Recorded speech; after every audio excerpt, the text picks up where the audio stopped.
Hello बच्चों, chemistry class में आपका स्वागत है और मैं हूं आपका केमिस्ट्री टीचर सतीश श्रीवास्तव। आज मैं आपके लिए जो टॉपिक लेकर आया हूं और वो टॉपिक है क्या, कैटालिसिस, उत्प्रेरण।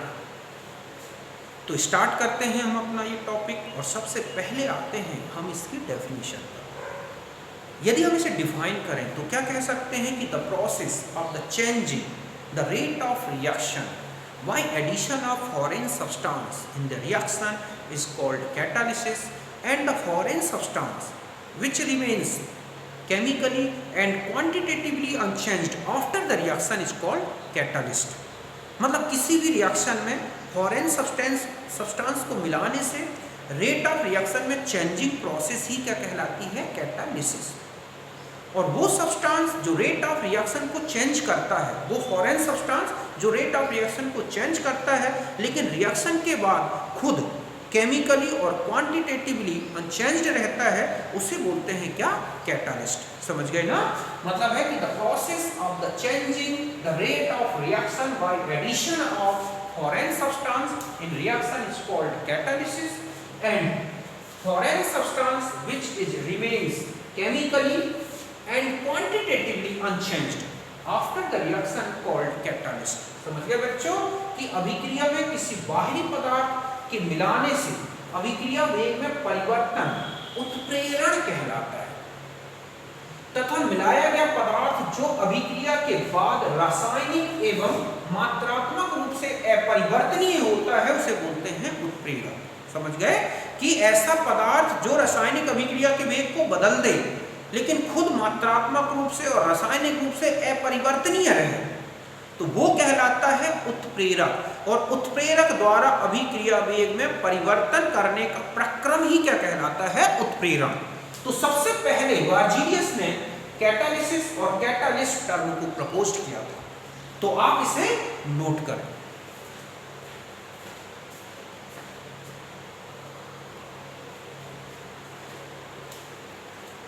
अब देखो, अगर KClO3 लिया जाए और इसको अकेला ही हीट किया जाए तो बहुत हाई टेम्परेचर, मतलब 653 से 873 केल्विन इतना टेम्परेचर की जरूरत है, स्ट्रांगली हीटेड किया जाता है, तब जाके ये डिकम्पोज होता है और ऑक्सीजन प्रोड्यूस होती है। समझ गए ना? इस तरह से तो ये स्लो डिकम्पोजिशन चलता है। लेकिन अगर इसमें थोड़ा सा MnO2 मिला दिया जाए फिर टेम्परेचर लो भी रहे, समझ गए ना, तो ये जो रिएक्शन है बहुत ही फास्ट डिकम्पोजिशन चलता है। तो यहाँ पर देखा गया कि MnO2 जो मिलाया गया है वो केमिकली और क्वांटिटेटिवली अनचेंज्ड है। इसका मतलब है कि इस रिएक्शन में ये क्या है, कैटालिस्ट। और इस तरह से इसने इस रिएक्शन को चूंकि फास्ट कर दिया, एक्सीलरेट कर दिया इसके रेट ऑफ रिएक्शन को, तो इस तरह से यहाँ पर MnO2 एक क्या है, कैटालिस्ट। तो इस तरह से MnO2 द्वारा KClO3 के डिकम्पोजिशन को एक्सीलरेट कर देना ही ये क्या है, एक कैटालिसिस। और MnO2 स्वयं क्या है यहाँ पर, कैटालिस्ट। ठीक है, तो इस एग्जांपल को आप लिखें।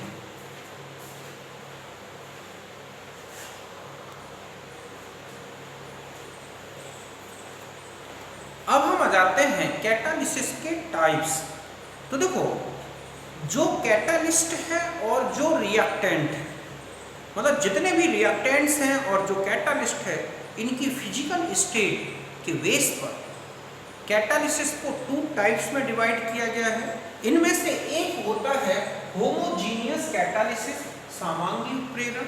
मतलब एक ऐसी कैटालिसिस या कैटालाइज्ड रिएक्शन जिसमें रिएक्टेंट और कैटालिस्ट दोनों सेम फिजिकल स्टेट में होते हैं, या हम कहें कि सेम फेस में होते हैं। मतलब पूरा मिक्सचर, मतलब जो रिएक्टेंट्स हैं और जो कैटालिस्ट है उनका जो पूरा मिक्सचर है वो होमोजीनियस दिखता है। तो ऐसे कैटालिसिस या इस तरह की रिएक्शन को क्या बोलते हैं, होमोजीनियस कैटालिसिस। समझ गए ना? मतलब है कि जब रिएक्शन में रिएक्टेंट्स और जो कैटालिस्ट है वो सेम फेस में हो तो हम इसे बोलते हैं होमोजीनियस कैटालिसिस। समझ गए बच्चों कि अभिकारक और उत्प्रेरक के जो है समान प्रावस्था में एक समांगी मिश्रण बना दिखता है अभिकारक और उत्प्रेरक का, तो हम उसे बोलते हैं समांगी उत्प्रेरण। समझ गए ना? When the reactants and catalyst are in same phase is called homogeneous catalysis. जब अभिक्रिया में उत्प्रेरक और अभिकारक समान प्रावस्था में हो, बल्कि हम अवस्था की जगह क्या लिखेंगे, प्रावस्था में हो, तो इसे बोलते हैं समांगी उत्प्रेरक। जैसे देखो SO2 गैस, O2 गैस और NO यहाँ पर कैटालिस्ट है ये, ठीक है। तो ये भी एक किसमें है, गैसियस स्टेट में, और इस तरह से प्रोडक्ट ये भी गैसियस स्टेट में है। तो ये एक लेड चैम्बर प्रोसेस है सल्फ्यूरिक एसिड के फॉर्मेशन की, तो ये एक होमोजीनियस कैटालिसिस का एग्जांपल है।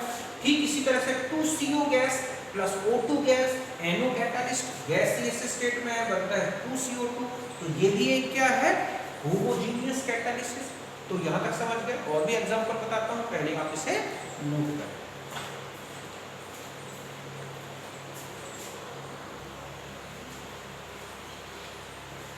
अब देखो होमोजीनियस कैटालिसिस के और भी एग्जांपल्स हैं, जैसे कि एस्टर हाइड्रोलिसिस है।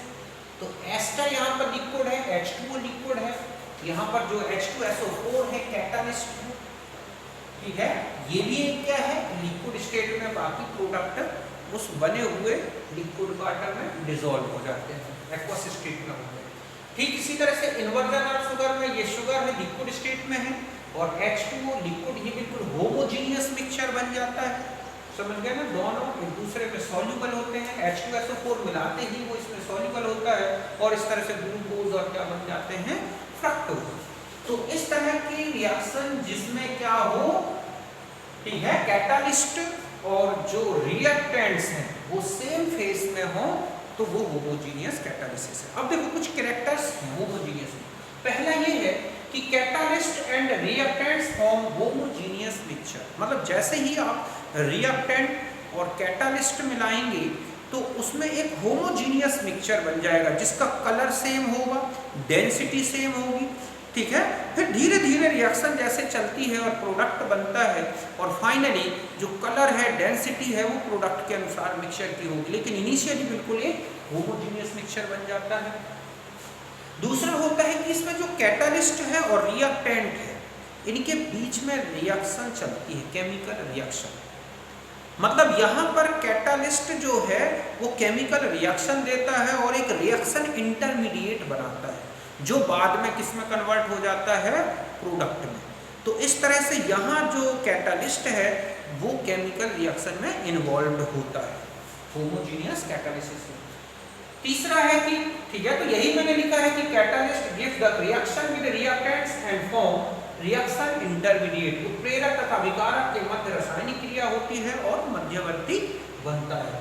फिर तीसरा है कि कैटालिस्ट सॉल्युबल इन रिएक्टेंट्स, मतलब रिएक्टेंट्स यहाँ या तो लिक्विड होगा या गैस होगा, तो जो कैटालिस्ट है उसमें कंप्लीट क्या हो जाता है, सॉल्युबल होता है। अगर इनसॉल्युबल हो जाएगा तो फेस अलग अलग हो जाएंगे, ऐसे में फिर क्या नहीं होगा, वो होमोजीनियस कैटालिसिस नहीं होगा। तो कैटालिस्ट ऐसा होना चाहिए जो रिएक्टेंट्स में कंप्लीट सॉल्युबल हो, तभी होमोजीनियस कैटालिसिस होगी। तो यहाँ पर प्रेरक अभिकारकों में विलय होता है। फिर आता है रिएक्शन अकर्स इन लिक्विड और गैसियस स्टेट। अब यहाँ पर मैं बता दूं कि जो होमोजीनियस कैटालिसिस है या तो लिक्विड या गैस, इस तरह के जो रिएक्टेंट्स हैं उनमें मिलती है, समझ गए ना, तभी होमोजीनियस मिक्सचर बनता है। तो ये कुछ कैरेक्टर्स आपको याद रखना है कि अभिक्रिया द्रव या गैसीय अवस्था में होती है, उत्प्रेरक अभिकारकों में विलय होते हैं, उत्प्रेरक और अभिकारक के बीच में रासायनिक क्रिया होती है, समांगी मिश्रण बनता है। तो ये पॉइंट्स जो हैं ये है होमोजीनियस कैटालिसिस से रिलेटेड, तो आप इन्हें नोट करें।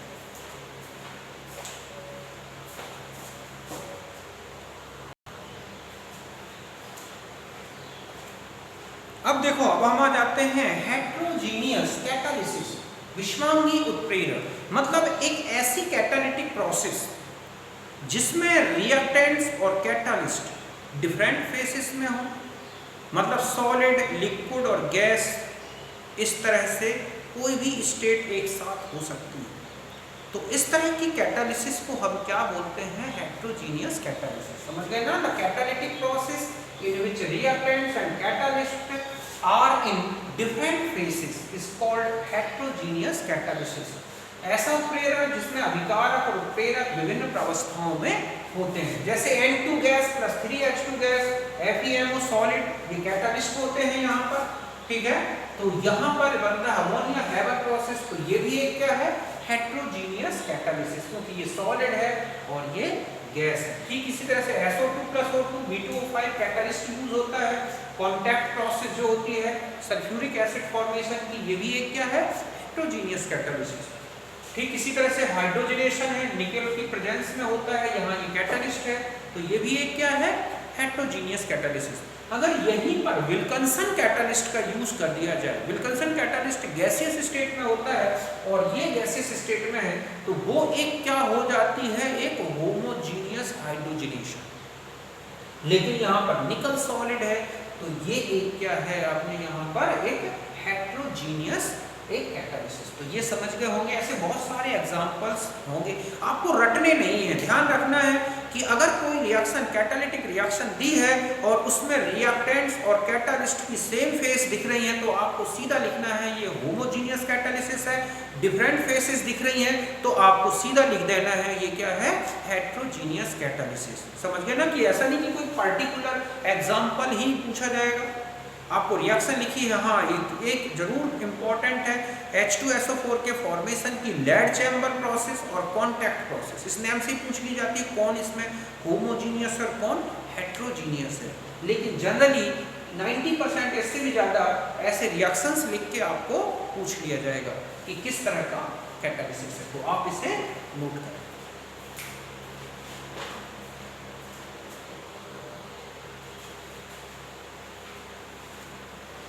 अब देखो इसमें भी कुछ इंपॉर्टेंट कैरेक्टर्स हैं, जैसे नंबर 1 है कि reaction occurs in solid liquid, solid gas, liquid gas faces.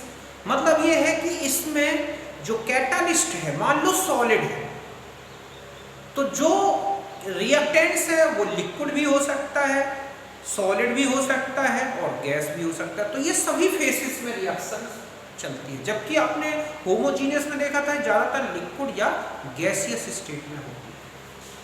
दूसरा है कि catalyst not soluble in reactants, चूंकि ज्यादातर कैटालिस्ट इसमें सॉलिड होते हैं या लिक्विड होते हैं, तो वो क्या नहीं होते हैं, रिएक्टेंट मिक्सचर, मतलब रिएक्टेंट्स में सॉल्युबल नहीं होते, वो अपने आप में बिल्कुल अलग दिखते हैं।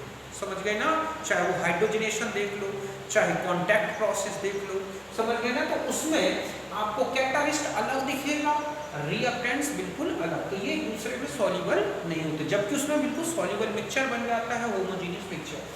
इसमें आता है कि catalyst adsorb reactants molecules on its surface by physical and chemical bonding and released heat. इसमें आपने देखा था फिजिकल एडजॉर्प्शन में कि रिएक्टेंट और कैटालिस्ट एक दूसरे से केमिकल रिएक्शन करते हैं और एक रिएक्शन इंटरमीडिएट बनाते हैं, जबकि इसमें क्या होता है कि जो कैटालिस्ट है ना, वो रिएक्टेंट्स मॉलिक्यूल्स को अपनी सरफेस पर एडजॉर्ब करता है, पहले वैन डर वाल फोर्सेस से, बाद में उनमें केमिकल बॉन्डिंग कर लेता है। जैसे हाइड्रोजनेशन है, तो पहले हाइड्रोजन, ठीक है, वीक वैन डर वाल फोर्सेस से एडजॉर्ब होती है, बाद में जो हीट निकलती है उससे एटॉमिक फॉर्म में आ जाती है। तो इस तरह से यहाँ पर केवल केमिकल बॉन्डिंग होती है कुछ समय के लिए, फिर बाद में वो रिएक्टेंट सरफेस से हट जाते हैं। लेकिन रिएक्शन केमिकली रिएक्शन हो जाए कैटालिस्ट और रिएक्टेंट्स की और बिल्कुल एक अलग ही इंटरमीडिएट बन जाए, ऐसा नहीं होता। और फिर क्या होता है कि rate of reaction high due to absorption, इसमें रेट ऑफ रिएक्शन थोड़ा हाई होता है क्योंकि मॉलिक्यूल सरफेस में स्ट्राइक करते एक दूसरे के कांटेक्ट में आ जाते हैं, हीट रिलीज होती है, वो हीट रिएक्टेंट्स मॉलिक्यूल को जल्दी क्या बना देती है, एक्टिव बना देती है। तो ये कुछ कैरेक्टर्स हैं। अगर आपसे डिफरेंस आ जाता है होमोजीनियस और हेट्रोजीनियस कैटालिसिस में, तो आप इनके कैरेक्टर्स हैं, इनका कंपैरिजन कर दो, इनकी डेफिनेशन का कंपैरिजन कर दो। तो इस तरह से आप समझ गए होंगे होमोजीनियस और हेट्रोजीनियस कैटालिसिस। जब सेम फेस में हो रिएक्टेंट्स और कैटालिस्ट तो समझ लो होमोजीनियस, और डिफरेंट फेसेस में हो तो समझ लो वो क्या है, ठीक है, heterogeneous catalysis. Homogeneous same face, heterogeneous different phases. तो अब हम यहाँ तक समझा दिया हमने आपको। अब इसके बाद हम टाइप्स ऑफ कैटालिस्ट लेंगे, तो इसके बाद मिलते हैं हम नेक्स्ट वीडियो में। तब तक के लिए आपसे नमस्कार, bye, see you again, thank you, thank you, thank you.